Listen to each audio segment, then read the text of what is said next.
नमस्कार आदाब, आप देख रहे हैं द जस्टिस हिंदी। खबर बरेली से है, जहां बरेली पुलिस ने एक ऐसे साइबर गैंग का पर्दाफाश किया है जो देश भर के लोगों को निशाना बनाकर करोड़ों की ठगी कर रहा था। यह कोई छोटा मोटा गिरोह नहीं, बल्कि एक संगठित अंतर्राज्यीय नेटवर्क था, जिसके तार विदेशों तक जुड़े होने के संकेत मिले हैं। दरअसल अपराध और अपराधियों के खिलाफ लगातार अभियान चलाया जा रहा है। इस अभियान के तहत थाना कैंट पुलिस टीम को एक बड़ी सफलता हाथ लगी। थाना कैंट प्रभारी निरीक्षक संजय कुमार धीर अपनी टीम के साथ क्षेत्र में शांति व्यवस्था और जुम्मे की नमाज ड्यूटी के दौरान गश्त कर रहे थे। इसी बीच एक सूचना मिली कि एक साइबर फ्रॉड गैंग काली स्कॉर्पियो में घूम रहा है और अलग अलग जगहों पर रुककर लोगों को ठग रहा है। सूचना मिलते ही पुलिस हरकत में आई और बिना समय गवाए बताए गए स्थान पर पहुंचकर घेराबंदी की गई। कुछ ही देर में संदिग्ध स्कॉर्पियो को रोक लिया गया और उसमें सवार 5 लोगों को गिरफ्तार कर लिया गया। गिरफ्तार आरोपियों में शाकिब, राजकुमार, सचिंद्र कुमार, आशीष सिंह और बबलू उर्फ माधुराम शामिल हैं। ये सभी अलग अलग जिलों के रहने वाले हैं, लेकिन मिलकर एक बड़े साइबर नेटवर्क को चला रहे थे। पुलिस को मौके से एक लैपटॉप, कई मोबाइल फोन, कई chequebook, debit card, credit card, trust की मोहर, बैंक खातों से जुड़े दस्तावेज, एक स्कॉर्पियो गाड़ी और 2 अवैध तमंचे के साथ जिंदा कारतूस भी मिले हैं। इसके अलावा भारी मात्रा में नकदी भी बरामद की गई है। पूछताछ में जो खुलासा हुआ वो और भी चौंकाने वाला है। ये गैंग फर्जी ट्रस्ट बनाकर बैंक खाते खोलता था। इसके बाद एक खास तरह की एपीके फाइल, जिसे SMS लिसनर कहा जाता है, जिसके जरिए मोबाइल के मैसेज पर पूरा कंट्रोल ले लेते थे। जैसे ही किसी खाते में पैसे आते, ये गैंग एक क्लिक में उन पैसों को अलग अलग खातों में ट्रांसफर कर देता था, ताकि ट्रेस करना मुश्किल हो जाए। इसके बाद ATM और चेक के जरिए पैसे निकाल लिए जाते थे। सबसे हैरानी की बात तो ये है कि इस गैंग के तार सिर्फ भारत के अलग अलग राज्यों तक सीमित नहीं, बल्कि विदेशी नेटवर्क से जुड़े होने के भी संकेत मिले हैं। आरोपियों ने बताया कि कुछ विदेशी ऑपरेटर, खासकर चीन से जुड़े लोग, नेपाल जैसे देशों में बैठकर ऐसे गैंग को ऑपरेट करते हैं। पूरे नेटवर्क में अलग अलग भूमिकाएं तय होती थी। कोई पैनल में होता था, कोई एजेंट, कोई मीडिएटर और कोई अकाउंट उपलब्ध कराने वाला। हर किसी का हिस्सा पहले से तय होता था। जांच में यह भी सामने आया कि इस गैंग से जुड़े 22 बैंक खातों के खिलाफ NCRP पोर्टल पर 524 से ज्यादा साइबर ठगी की शिकायतें दर्ज है। इतना ही नहीं, आरोपियों के मोबाइल से 1.55 करोड़ रुपए तक के ट्रांजैक्शन की जानकारी भी मिली है, जिसकी जांच अभी जारी है। फिलहाल पुलिस ने सभी आरोपियों के खिलाफ संबंधित धाराओं में मुकदमा दर्ज कर लिया है और बरामद इलेक्ट्रॉनिक उपकरणों को फोरेंसिक जांच के लिए भेजा जा रहा है। साथ ही इस गैंग के बाकी सदस्यों की तलाश भी तेज कर दी गई है। यह मामला एक बार फिर साबित करता है कि साइबर अपराध किस तेजी से बढ़ रहा है और कैसे आम लोगों को निशाना बनाया जा रहा है। किसी भी अनजान लिंक, कॉल या मैसेज पर भरोसा करने से पहले जरूर सोचें। वरिष्ठ पुलिस अधीक्षक महोदय द्वारा चलाए जा रहे अपराध और अपराधियों के विरुद्ध अभियान में और प्राथमिकता के साथ साइबर फ्रॉड के विरुद्ध जो अभियान चल रहा है, इसके अंतर्गत थाना कैंट जनपद बरेली को एक अंतर्राज्यीय एक बड़ा साइबर गैंग को पकड़ने में सफलता मिली है। इसमें 5 लोग जो गिरफ्तार हुए हैं, इसमें 4 लोग जो हैं शाकिब अली पुत्र अब्बास अली थाना फरीदपुर, राजकुमार पुत्र मुंशीलाल थाना भमौरा का रहने वाला, डॉक्टर सचिंद्र कुमार पुत्र संतराम निवासी जनपद अंबेडकर नगर, आशीष सिंह जो सुभाष नगर जनपद बरेली का रहने वाला है और बबलू उर्फ माधोराम पुत्र रघुराम जनपद बाराबंकी का है।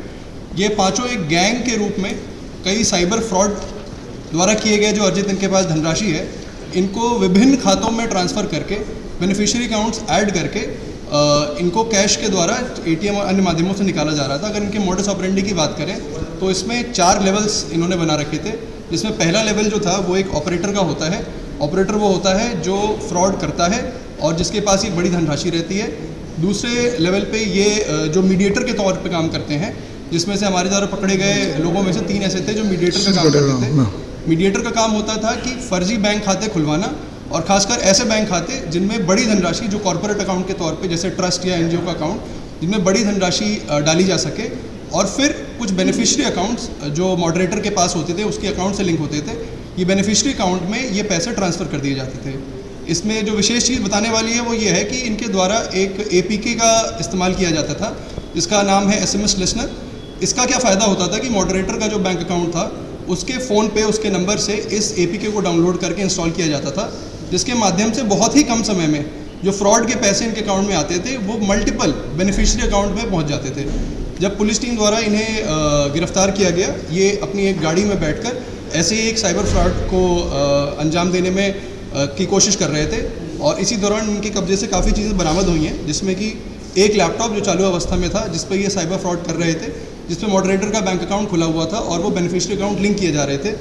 और इसके साथ इनके 7 अदद मोबाइल फ़ोन बरामद हुए हैं, जिनमें से कुछ फ़ोन्स में ये SMS लिसनर नाम का APK डाउनलोडेड है और चल रहा था। 3 चेकबुक जो विभिन्न खातों की थी, संभवतः जिनके द्वारा पैसे निकाले जाने थे। एक मोहर ट्रस्ट के नाम की, जो डॉक्टर सचिंदर हैं, ये इनकी ही ट्रस्ट थी जिसके नाम की एक मोहर है। 11 अदद ID डेबिट कार्ड और क्रेडिट कार्ड, एक स्कॉर्पियो कार जिसमें कि ये अपराध कारित करने का प्रयास कर रहे थे, ट्रस्ट व बैंक खातों से संबंधित कुछ दस्तावेज। ये अपनी सुरक्षा के लिए कुछ अवैध तमंचे भी रखते थे और इसी के क्रम में 2 अदद अवैध तमंचे 315 बोर, 4 जिंदा कारतूस बरामद हुए हैं और इनके साथ में कुछ नगद धनराशि भी बरामद हुई है। किस तरह से सर ये अपने जाल में फंसाते थे लोगों को?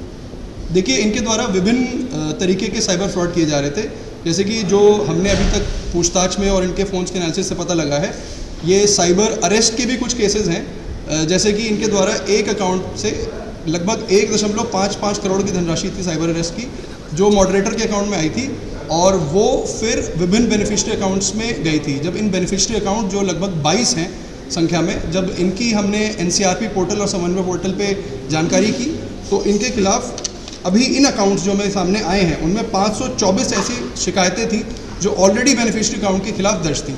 तो इससे ये पता लगाया जा सकता है कि बहुत ही बड़े पैमाने पर इनके द्वारा साइबर फ्रॉड की धनराशि इकट्ठा की जा रही है। सर, किस तरीके का डॉक्टर है जो बताते हैं? ये BHMS डॉक्टर हैं, होम्योपैथी के डॉक्टर हैं और अम्बेडकर नगर के रहने वाले हैं। इनको बबलू नाम का एक व्यक्ति है जो एक मॉडरेटर के रूप में या फिर एक कह लें कि एजेंट के रूप में काम करता है। ये बबलू द्वारा अम्बेडकर नगर से इन्हें लाया गया था बरेली में, ताकि यहाँ के जो स्थानीय लोग हैं जो साइबर फ्रॉड का काम करते हैं, इनके अकाउंट में पैसे डाल के फिर आगे उन्हें भेजा जा सके। अब तक लगभग कितने रुपए का फ्रॉड कर चुके होंगे इनके खातों से, कितना पैसा?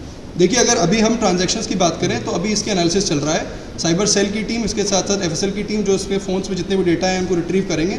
लेकिन कुछ जो स्क्रीनशॉट्स और कुछ वीडियोस जो मिले हैं इनके फ़ोन्स और डिवाइसेस से, इसमें ये देखने में आ रहा है कि इसमें करोड़ों की मात्रा में फ्रॉड के पैसे हैं। सर, ये APK एक्सटेंशन की जो फाइल है किस तरीके से लोड कराई जाती थी मोबाइल पे? ये जो ओनर होता है अकाउंट का, उसके फ़ोन में उसके नंबर से डाली जाती है। इसका फ़ायदा ये होता है कि इसमें SMS लिसनर नाम का APK है, जिसमें कि जब भी हम कोई बैंक ट्रांजैक्शन करते हैं तो एक OTP आता है। तो अगर क्योंकि ये एक साथ कई सारे ट्रांजैक्शन करते थे, जिनसे कि आप मान लीजिए कि 1 मिनट के अंदर 100, 150 या इससे भी ज़्यादा ट्रांजैक्शंस करने हैं, अगर ये एक एक करके OTP डालेंगे तो इसमें बहुत समय लग जाएगा।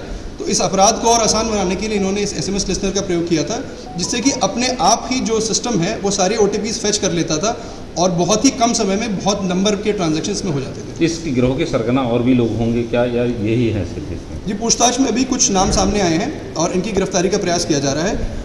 कुछ नाम जनपद के बाहर के भी हैं और कुछ जनपद के भी हैं। इन्हें जल्द ही गिरफ्तार करके माननीय न्यायालय के समक्ष पेश किया जाएगा। नाइजीरियन से भी कुछ ऐसा लिंक निकल रहा है? देखिए, इसमें जो फ्रॉड है, जिन्हें ये ऑपरेटर कहते हैं या पैनल के नाम से बुलाते हैं, इसमें कुछ ऐसे भी हैं, इनका कहना है कि जो चाइनीज़ या फिर बाहर के ऐसे कुछ गैंग हैं जिनके पैसे आते हैं, इनके फ़ोन से कुछ ऐसे कॉन्टैक्ट्स भी बरामद हुए हैं जो बाहर के नंबर्स हैं। इन पे अभी जांच जारी है। कितने लोग सर, कोई अब तक इनका कोई इतिहास रिकॉर्ड है? इस पे अभी जानकारी की जा रही है। अभी जो गिरफ्तार हुए हैं 5 लोग गिरफ्तार हुए हैं। आपराधिक इतिहास इनका कुछ सर? आपराधिक इतिहास के बारे में जानकारी की जा रही है, क्योंकि इसमें से कुछ लोग हैं जो बाहर के हैं, तो इसमें भविष्य में और जानकारी की जाएगी, उनके विरुद्ध अन्य कार्रवाई भी की जाएगी। डॉक्टर के अलावा किसी और का